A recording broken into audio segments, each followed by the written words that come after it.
टूटा चोर, अकबर और बीरबल की कहानियाँ। एक दिन महाराज अकबर का अंगूठा गायब हो गया। उसे वही कहीं रखकर भूल गए सोचकर पूरे सभा में ढूंढने लगे, पर वह अंगूठा कहीं नहीं मिला। सैनिकों से पूरे महल में ढूंढवाया, फिर भी कोई फायदा नहीं हुआ। वह बहुत ही कीमती अंगूठा था। अब देर करना अच्छा नहीं होगा सोचकर सभी को दरबार में बुलवाया। बीरबल को भी संदेशा भिजवाया।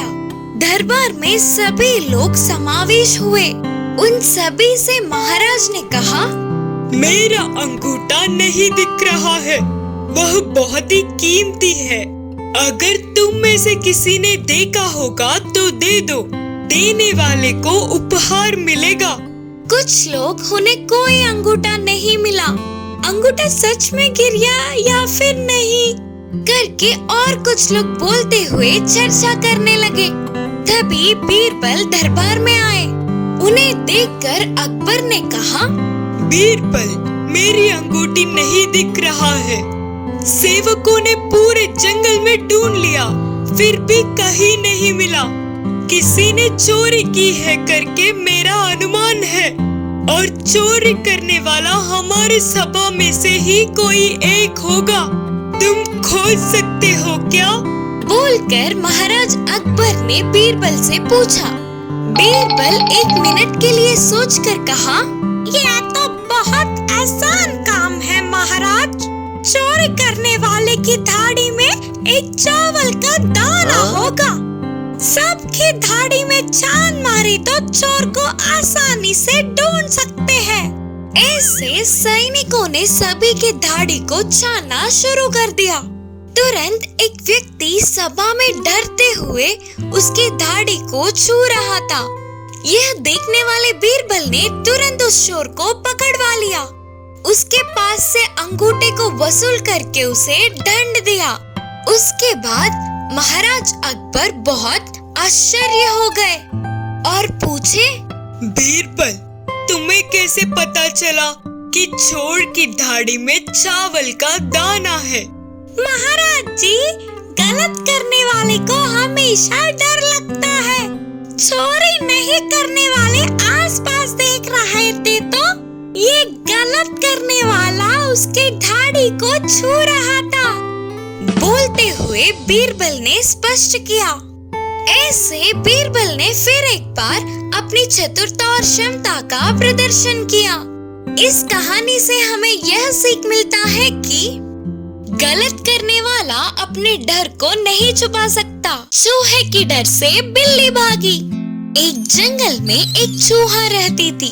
उस चूहे को बिल्ली से बहुत डर लगता था। वह चूहा जब भी बाहर निकलती थी तब बिल्ली उसके पीछे पड़ जाता था। अरे मैं इस बिल्ली से कैसे बचूं? करके बहुत सोचने लगी चूहा। तब उसे एक उपाय मिला। तुरंत वह चूहा जंगल जाकर अच्छे अच्छे फलों को इकट्ठा करके पोटली बांधी। उस जंगल के बाजू में ही एक गांव था। उस गांव में एक कुम्हार रहता था। उस चूहे ने फलों की पोटली को कुम्हार को दिया और कहा, मुझे एक अच्छा सा खाटों का कवच बना कर दो। ऐसे फल जितने चाहो उतने ला कर दूंगी। बोलकर विनम्रता पूर्वक पूछी चूहा। वह कुम्हार ने भी दया करके उस चूहे के लिए एक खाटों का कवच बनाकर दिया। अगले दिन ही चूहे ने उस खाटों का कवच पहनकर बिल्ली के पास आई और बोली, आजा बिल्ली आजा, अगर तुझ में हिम्मत हो तो मेरे ऊपर चढ़ना। बोलते हुए बिल्ली को उकसाने लगी। उस बिल्ली को तो पता नहीं था ना, इससे बिल्ली उछलकर चूहे पर चढ़ी तो बस बिल्ली को चूहे के कवच के सारे कांटे चुभ गए। बाप रे बाप, यह कोई मामूली चूहा नहीं है। बोलते हुए बिल्ली वहाँ से भाग गई। उस दिन से चूहे के दिखते ही बिल्ली डर के भागने लगी। जंगल का राजा बना बंदर। एक जंगल में तरह तरह के पशु पक्षियाँ रहते थे। वे सभी मिलजुल कर रहते थे। कुछ छोटी सी भी जरूरत पड़े तो एक दूसरे की मदद करते थे। उनका बहुत समय से ही राजा नहीं था। उन सभी ने सोचा कि उनका एक नायक होता तो अच्छा होता। ऐसे सभी पशु पक्षियां नायक को चुनने के लिए इकट्ठा हुए और किसको राजा के रूप में नियुक्त करे करके चर्चे चल रहे थे। सभी ने अपने विचार व्यक्त किया। हिरन ने कहा, हम सभी अपने अपने कला का प्रदर्शन करेंगे और जो भी सबको अच्छा लगता है वही राजा बनेगा। बोली हिरन। जैसे हिरन ने कहा वैसे करेंगे तो ठीक रहेगा, बोली पक्षी। इसके लिए सबके मानने पर मुकाबला शुरू हुआ। ऐसे कई पशु पक्षियों ने अपनी कला का प्रदर्शन किया। आखिर में एक बंदर आगे आकर अपने विचित्र विचित्र कला से नाचने लगा। ये देख सभी हंस पड़े। बंदर के कारनामों से प्रसन्न होने वाले पशु पक्षियों ने उसे अपने राजा के रूप में चुना। लेकिन ये सब लोमड़ी को अच्छा नहीं लगा। लोमड़ी ने सोचा, राजा के कुछ लक्षण होते हैं, बुद्धि और बल में सबसे आगे होना चाहिए, और यहाँ देखो एक बंदर राजा बना है।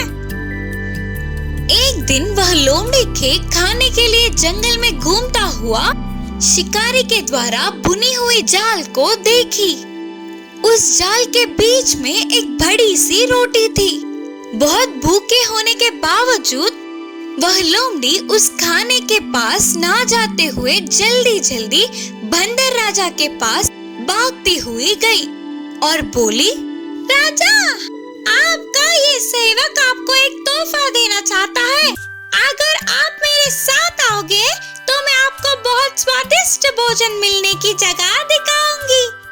स्वादिष्ट भोजन का जिक्र सुनते ही बंदर के मुंह में पानी आ गए और तुरंत लोमड़ी के साथ गया। लोमड़ी बंदर को उस जाल के पास ले गई। उसकी बीच की रोटी दिखाते हुए बोली, ये लो राजा, ये रोटी आपकी है, इसीलिए मैंने उसे छुआ तक नहीं। जाकर मजे लो, विनम्रता से बोली लोमड़ी। आगे पीछे कुछ भी ना सोचते हुए बंदर जाल में कूद गया और तुरंत शिकारी के जाल में फंस गया। अपनी मासूमियत से फंसने वाले बंदर राजा को वही छोड़कर हंसते हुए चली गई लोमड़ी। इस कहानी की सीख है कि राजा बनने के लिए बुद्धि और बल का होना बहुत जरूरी है। किस्मत बदलने वाला प्यार और दया। ये बहुत पहले समय की बात है। एक साधु जंगल के नदी के पास आश्रम का निर्माण करके रहता था। उनके कई शिष्य थे। वे सभी वही रहकर गुरुजी से विद्या का अध्ययन करते थे। वे विद्या के साथ साथ अच्छे अच्छे सीख भी देते थे। उस साधु के सभी शक्तियों में से एक अद्भुत शक्ति था कि वे मनुष्यों की किस्मत जान सकते थे। उन शिष्यों में एक 10 साल का बच्चा भी था। एक दिन साधु ने उस बच्चे की शक्ल को देखा तो उन्हें उसकी भविष्य का पता चल गया। उस बच्चे की आयुष्य पूरा होने को था और बस कुछ ही दिनों में वह मरने वाला था। गुरुजी को उस बच्चे को देखकर बहुत दुख हो रहा था। वह बहुत ही अच्छा बच्चा था। ऊपर से सब कुछ एक ही बार में याद करने वाला था। न जाने क्यों अच्छे को ही वह भगवान जल्दी अपने पास बुला लेता है, करके सोचता हुआ अंदर ही अंदर रोने लगा। मरने से पहले वह बच्चा अपने माँ बाप के पास होगा तो ठीक होगा करके उन्हें लगा। इसीलिए साधु ने उस बच्चे को बुलाकर कहा, बेटा, अब थोड़े दिनों के लिए छुट्टी लेकर अपने घर जाओ। जितने चाहे उतने दिन अपने माता पिता के साथ खुशी से बिताना। वापस आने की कोई जल्दबाजी मत करना, करके समझाते हुए घर भेजा। विद्या को बीच में छोड़ के जाना नापसंद होने पर भी गुरुजी के कहने पर उन्हें ना बोल पाते हुए बच्चा घर लौटने लगा। रोज रोज भारी हो रहे थे। शिष्यों को विद्या बोध करने पर भी वह साधु उसी बच्चे को याद कर कर दुखी होते थे। गुरुजी में आए हुए इस परिवर्तन को शिष्यों ने ध्यान दिया, पर उन्हें कुछ पता नहीं चल पाया। ऐसे 3 महीने बीत गए।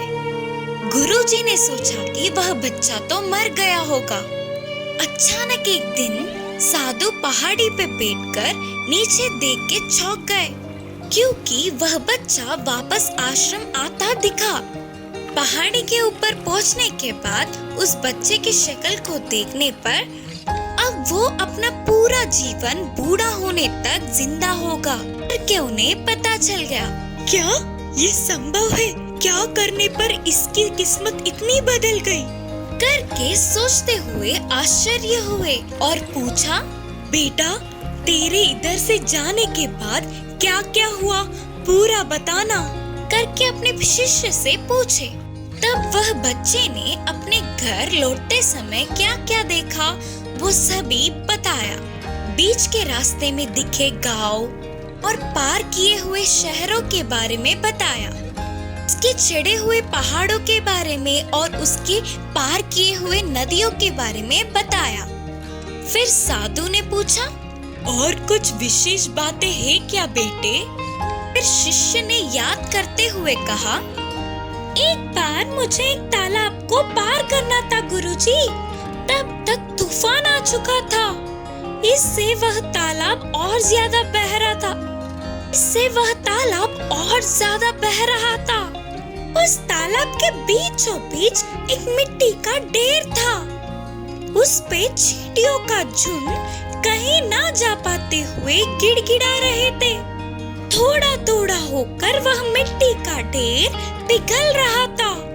अगर मैं थोड़ी भी देर और कर देता तो सारे चींटियां पानी में बह जाते।